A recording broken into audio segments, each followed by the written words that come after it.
Ganito lang pala ang pagpatubo ng seedlings ng mahogany. Punta ka sa mga puno ng seedling, isa ng mga mahogany.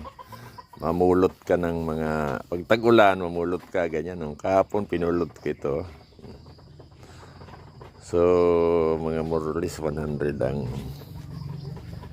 nilagay ko na sa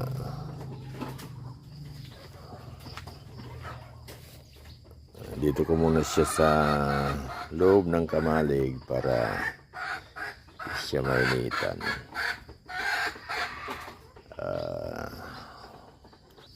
Ito yung naunang pinulot namin sa Balongaw Hot Spring, kasama ko si Pastor Dan. Yun, dami. May mga nara din ito nakasama. Oh. Yun, nara. May santol, may ugob, may mangga. So, tatanim natin ito dyan sa ating farm. At ito naman yung mga maliliit na mahogany. Yung buto ito na tinanim ko. At meron din ditong puno ng, yan o, puno ng, ay, seedling. Pinatubo ko na yung dates. Yun, dates yan o, dates. Yun, dates. Yan mo, ganyan o. Buto yan na tinanim ko. Kaya lang dami kong tinanim na buto. Konti lang ang tumubo. Kaya mas maganda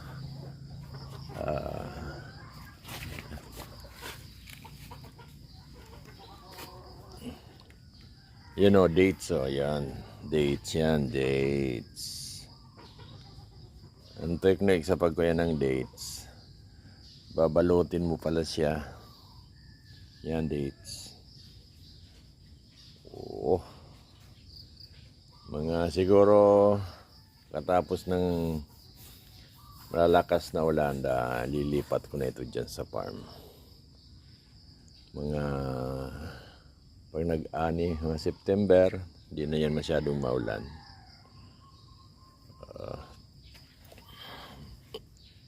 Meron din ano ba yan? Nahaw. Ito pili.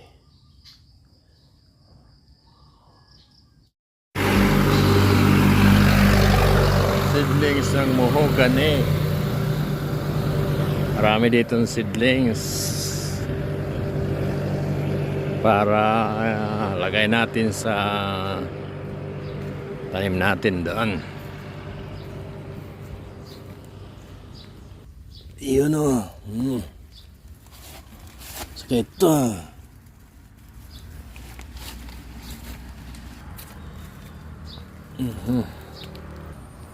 Naubos na yung seedlings ng mahogany. Kahapon dami kong nakuha. Ito. Yun. Ito pa. Yun. Ito pa. Ito pa, oh.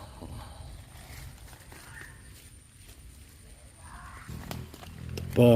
Yun. Ito pa. Yun. Actually, hindi siya tumubo sa lupa. Sa kanya lang mga dahon na bulok. Ito pa. Yun, di mo.